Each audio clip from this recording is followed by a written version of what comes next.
ఈరోజు లక్ష్మీ నరసింహస్వామి యొక్క జన్మదినం సందర్భంగా ఈ జిల్లా ప్రజలకు అందరికీ కూడా శుభాకాంక్షలు తెలియజేస్తూ ఆ దేవదేవుడు రాబోయే సంవత్సరం కాలం పాటు ఈ జిల్లాను తద్వారా ఈ రాష్ట్రాన్ని ఈ దేశాన్ని అన్ని రంగాల్లో అభివృద్ధి వైపు తీసుకెళ్ళాలి. అంతేకాకుండా ఈ దేశ ప్రజలపైన కరోనా కటాక్షాల గురించి సుఖశాంతులతో విరాజిల్లే విధంగా నరసింహస్వామి యొక్క కృపా కటాక్షం మనందరిపైన ఉండాలని భగవంతుని కోరుకుంటున్నాం.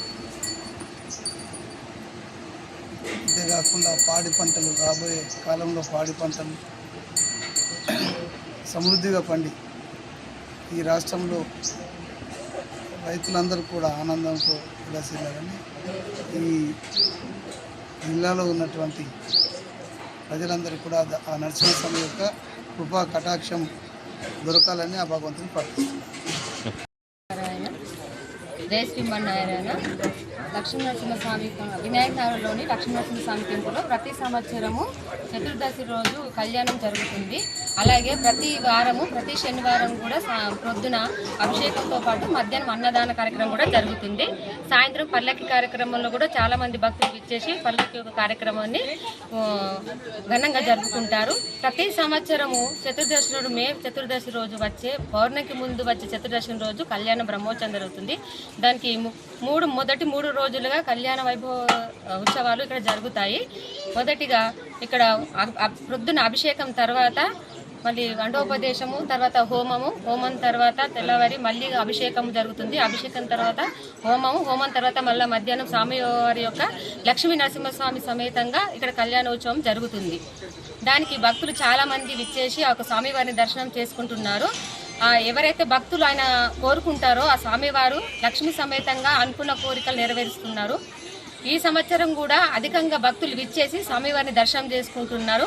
ఈరోజు సాయంత్రము ఈ కళ్యాణ ఉత్సవం సందర్భంగా రథోత్సవం జరుగుతుంది, ఊరేగింపు జరుగుతుంది. భక్తులందరూ విచ్చేసి స్వామివారిని ఊరేగింపు కార్యక్రమంలో పాల్గొని ఆ స్వామి యొక్క దర్శనం చేసుకుంటారు.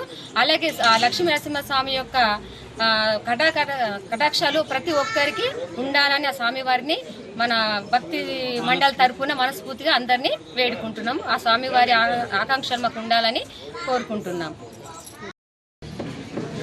జై శ్రీమన్నారాయణ. ఇక్కడ దాదాపు 2005లో ప్రతిష్టాపన అయింది. దాదాపు 21 సంవత్సరాలుగా ప్రతి నరసింహ జయంతి రోజు ఇక్కడ బ్రహ్మోత్సవాలు జరుగుతాయి. దానికన్నా 9వ తారీఖు నాడు అంకురార్పణ చేసుకున్నాము. తేదీ 10 నాడు బజారవాన పంచామృత అభిషేకము, దాంతోపాటు ప్రతి శనివారం అన్నదానం ఉంటుంది కాబట్టి అన్న ప్రసాద విస్తరణ కూడా జరిగింది. సాయంత్రం మధ్య హోమ కార్యక్రమాలు జరిగాయి.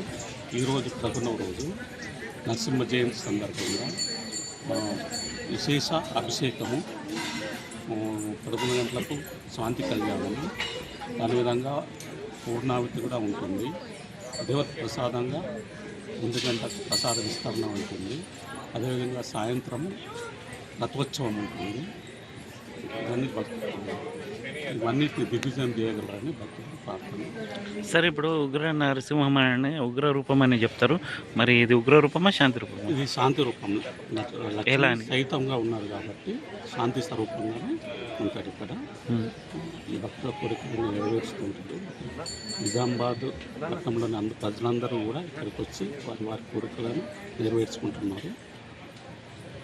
విన్నపం అంటే ప్రతి శనివారం అభిషేకము, మధ్యాహ్నం అన్నదానం కార్యక్రమాలు ఉంటాయి. విశేషంగా బ్రహ్మోత్సవాల్లో మెయిన్గా ముఖ్యంగా 3 కార్యక్రమాలు ఉంటాయి. ఒకటి ఏంటంటే దసరా రోజు జంబి ఊరేగింపుగా జంబి చెట్టు వద్దకు వెళ్ళి జంబిని తీసుకొచ్చి అది మెయిన్ కార్యక్రమం అవుతుంది. ప్లస్ సంవత్సరంలో ఒకసారి నరసింహ జయంతి రోజు 3 రోజుల కార్యక్రమాలు ఉంటాయి. కాబట్టి భక్తులందరూ దర్శించుకొని తరించగలరు.